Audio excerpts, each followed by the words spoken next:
Oke, kita masuk ke perkuliahan di minggu ke-6. Di sini kita bicara tentang topik yang sangat penting yaitu remik. Bagaimana kita menyusun bauran pemasaran dari e-commerce. Ada 3 goal pembelajaran pada minggu ke-6 ini. Yang pertama adalah memahami implikasi online dari setiap elemen dari bauran pemasaran. Yang kedua adalah mengembangkan setiap elemen bauran pemasaran ke dunia online. Dan yang ketiga adalah merencanakan setiap elemen bauran pemasaran di dunia online. Pertanyaan penting yang harus dijawab adalah apakah pemasaran harus membuang konsep lama atau masih bisa memanfaatkannya? Apakah diperlukan suatu remik yang radikal ketika suatu perusahaan masuk ke suatu e-commerce? Ya, sebelum kita masuk ke dalam remik, maka kita balik lagi ke pelajaran marketing manajemen yang sudah Anda pelajari di beberapa semester yang lalu ya. Kita mengenal konsep penting namakan dengan bauran pemasaran atau juga ada yang mengenal dengan 4P, yaitu product management, price management, place management, dan promotion management. Product management bicara tentang bagaimana menyusun fitur produk yang tepat, level quality, branding, packaging, service, dan warantis yang sesuai dengan kebutuhan dari konsumen. Price bicara tentang pricing strategi, allowance, diskon, payment term, dan lain-lain. Placement bicara tentang bagaimana kita memilih suatu channel, bagaimana kita memilih suatu market coverage, assortment atau varian-varian produk apa yang akan kita tampilkan di suatu channel, location, inventory, dan transport. Sementara promotion bicara tentang media-media komunikasi yang di-create perusahaan untuk konsumennya, baik itu bisa melalui iklan, bisa melalui public relation, direct marketing, sales promotion, dan lain-lain. Beberapa scholars atau beberapa konsep mengembangkan 4P ini menjadi 7P, yaitu dengan menambahkan people, physical evidence, dan proses. 7P ini biasanya digunakan untuk perusahaan jasa. Kita nanti akan membahas dari perspektif 4P. Oke, mari kita mulai. Produk ya, kita definisikan dulu. Produk itu apa sih? Produk adalah segala sesuatu yang digunakan untuk memenuhi kebutuhan dari konsumen ya. Ada beberapa key konsep penting yang kita akan coba bahas bagaimana remix dari produk. Nanti kita akan berkenal dengan digital product, extended product, dan online value proposition. Apakah berbeda antara online value proposition dengan offline value proposition? Apa yang berubah dari produk ya? Pemasar terus berusaha mengubah produk dan jasanya menjadi produk yang digital. Tidak semuanya produk itu bisa dirubah menjadi digital. Ada produk yang sangat mudah untuk dirubah menjadi digital. Kita tahu buku sekarang, buku-buku cetak sudah sangat mudah ditransformasi menjadi e-book, dan e-book sekarang semakin besar penjualannya dibandingkan dengan penjualan buku cetak, termasuk dengan musik, termasuk dengan film, musik yang dulu kita harus membeli dalam bentuk fisik, kaset, CD, kita sekarang sudah bisa membeli secara online, bahkan kita bisa membeli secara streaming. Beberapa produk yang di tengah ini adalah produk yang saat ini dulunya orang susah untuk menerima bentuk online-nya, tapi sekarang semakin bisa diterima. Pembelajaran online misalkan ya, ini menjadi sesuatu yang sekarang ini common, blessing in disguise karena adanya COVID-19 ini. Olahraga online, orang tidak lagi perlu pergi ke gym, bahkan saat ini sudah berkembang yang kita sebut sebagai telehealth atau telemedicine ya. Yaitu suatu kita bisa melakukan konsultasi online dengan dokter tanpa kita datang ke tempat prakteknya mereka. Ada beberapa produk ya, misalkan seperti makanan, seperti minuman, itu yang tidak mungkin untuk dirubah sebagai produk. Bagaimana pemasar, tetapi pemasar juga tetap harus mengadopsi online terhadap produk-produk yang sangat tangible seperti ini. Dengan cara apa? Mengembangkan extended produknya. Nanti kita akan bahas. Contoh dari musik tadi ya, musik terus dikembangkan menjadi produk digital. Dulunya kita harus memiliki CD, kemudian kita bisa mendownload, kita bisa merental CD, kita akhirnya menjadi rent streaming gitu ya, satu kali akses. Kemudian model-model sekarang itu kita bisa melakukan subscription streaming seperti Django, seperti Spotify, dan streaming dengan consumer input ini adalah semakin pembaruan baru dari digital musik. Semakin ke kanan itu adalah semakin digital product. CD itu sudah termasuk digital product, tetapi masih bentuknya fisik. Orang masih memiliki produk itu, konsumer masih memiliki kontrol. Semakin ke kiri ini kita sebut sebagai digital service. Konsumer memiliki akses tetapi kontrol ada di dalam suatu perusahaan. Dan semakin ke kanan ini semakin bisa dikustomisasi gitu ya. Karena ini bentuknya adalah sangat custom ya. Konsumen bisa dikustomisasi dan ini bisa menciptakan suatu opportunity untuk membuat suatu co-creation.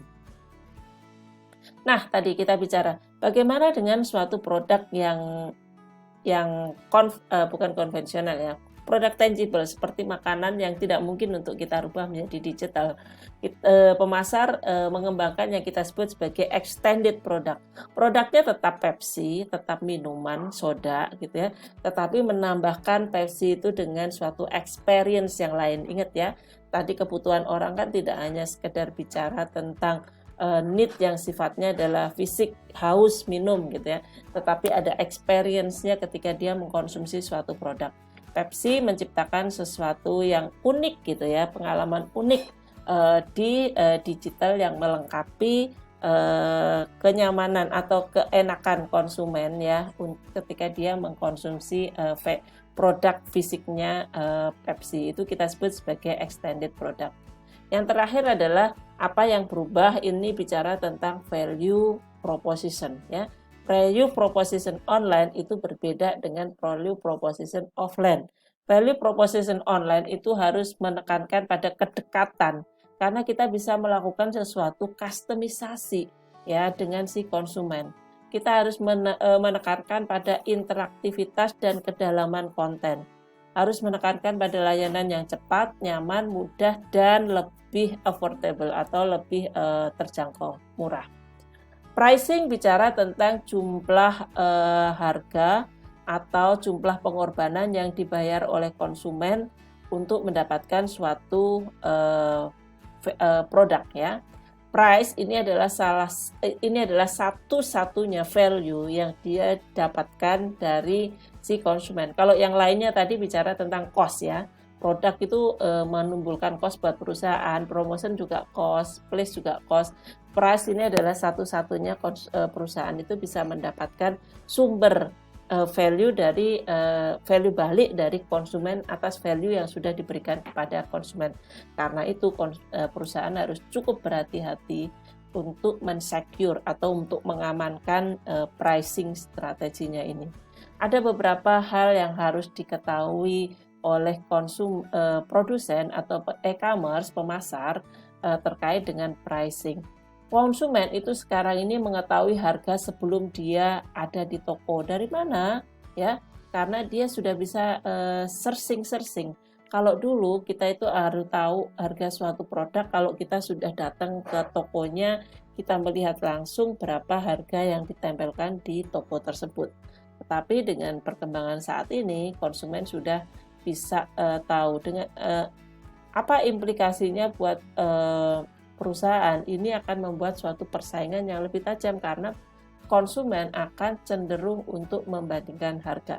Yang kedua adalah persaingan yang tajam tadi ya, sehingga produsen harus melakukan yang disebut dengan dynamic pricing. Dulu merubah harga itu sangat sulit ya karena berkaitan dengan policy stores.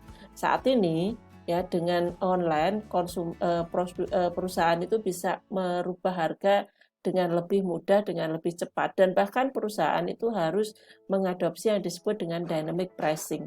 Dia harus menggunakan suatu analisa yang algoritma yang komprehensif ya, yang kompleks gitu ya, sehingga dia bisa menentukan suatu harga yang tepat.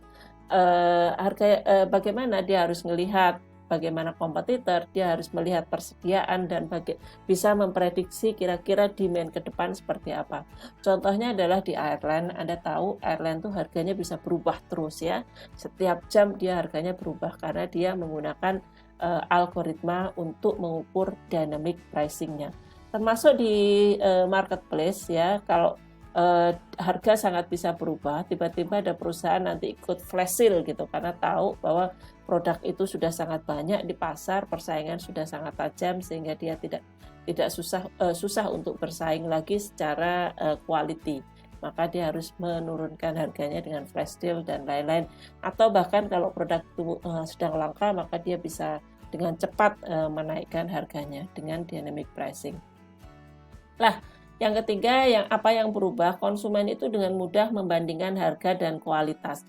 Sekarang ini banyak sekali apps yang digunakan untuk membandingkan harga. Ada namanya soft savvy. Soft savvy ini bisa membandingkan harga antar marketplace ya. Suatu produk yang sama berapa sih dijual di Amazon yang paling murah, berapa dijual di retail online dan lainnya. Di dunia online ya ada app namanya Skyscanner, dia juga bisa membandingkan maskapai, harga yang paling murah maskapai pada suatu penerbangan tertentu. Ini membuat suatu persaingan harga antar perusahaan semakin tajam karena konsumen bisa tahu dan bahkan dengan mudah membandingkan harga. Oke, konsep yang kedua adalah promotion. Promotion itu meliputi metode-metode komunikasi yang digunakan oleh marketer untuk menyediakan informasi tentang produknya. Goal dari promosi adalah membuat konsumen untuk membeli produk. Promosi itu bisa sesuatu yang sifatnya adalah verbal, visual. Ya, apa yang berubah? Saat ini, kalau dulu ya, promosi itu kan di-drive dari perusahaan. Semua konten itu adalah kontennya dari standarnya perusahaan. Sekarang konsumen itu membutuhkan pesan yang natural dari audiens ya. Itu lebih penting dibandingkan pesan yang dari perusahaan ya. Pesan dari audiensnya seperti apa? Ini kita lihat banyak sekali di IG blogger itu membuat suatu review produk ini jauh lebih banyak ya engagementnya ya. Disukai maupun dikomen dan bahkan mempengaruhi suatu pembelian ya. Dia bahkan bisa membuat suatu konten yang sangat sophisticated misalkan melalui suatu video. Nah, yang kedua adalah user generated content ini membantu untuk mempromosikan merek, sekaligus ini menjadi suatu potensi problem. Anda sekarang kalau ketik MacBook Pro 2020 misalkan ya, yang akan muncul di puluhan halaman pertama ya, video di halaman pertama itu hampir tidak ada dari official Facebook-nya. Yang muncul adalah dari user yang di-create oleh konsumen. Ini kalau konten tersebut memberikan suatu review yang positif, maka bisa membantu brand mempromosikan secara free produknya. Tetapi jika review itu adalah tidak menguntungkan buat perusahaan, ini sekaligus bisa menjadi potensi problem buat perusahaan. Nah, yang ketiga adalah terkait dengan placement management. Placement didefinisikan sebagai physical movement atau pergerakan fisik gitu ya, dari suatu produk, dari suatu manufacturer melalui serangkaian channels ya. Channelsnya panjang sekali, mulai dari wholesaler, distributor, sampai ke retailer, sampai ke pelapak, akhirnya baru ke konsumen ya, melalui beberapa channel-channel yang independen tadi. Apa yang berubah saat ini? Pemasar itu mempertimbangkan untuk mengelola yang disebut dengan multi channel, yaitu menggabungkan online dan offline. Kenapa? Ya, channel offline itu masih penting karena untuk memperlihatkan kredibilitas perusahaan juga, dan tidak semuanya konsumen itu sudah berangkat ke online. Tetapi dengan membuat suatu channel online, maka perusahaan itu mengembangkan basis channelnya dan bisa memberikan pelayanan yang lebih bagus kepada konsumen yang ada saat ini. Nah, dengan adanya digital ini sekarang memungkinkan produk-produk yang tadinya tidak mungkin dijual di online ya, misalkan katakanlah kita membeli produk sayur itu kan harus ke pasar, dan produk dari pasar itu adalah produk yang sudah melewati rangkaian yang panjang dari sumber aslinya dari petani, dengan online kita bisa langsung menjual ke pemilik lahannya ya. Sekarang banyak sekali di perkotaan itu kan ada urban farming ya. Orang menjual produk-produk organik, tersedia apps-nya melalui Sayurbox, Tanifood, itu kita bisa langsung berkontak dengan si pemilik lahan sehingga tidak melalui suatu proses distribusi yang panjang. Oke, itu adalah bicara tentang bagaimana 4P aplikasinya di dalam e-commerce. Tidak semuanya berubah secara signifikan, secara drastis, tetapi Permasar berusaha untuk mengkolaborasikan ya, menjadi komplement antara online dengan strategi offline-nya sehingga sesuai dengan apa kebutuhan dari konsumer online. Terima kasih untuk belajar di video yang ke-6. Sampai ketemu di video terakhir atau di video ke-7. Terima kasih.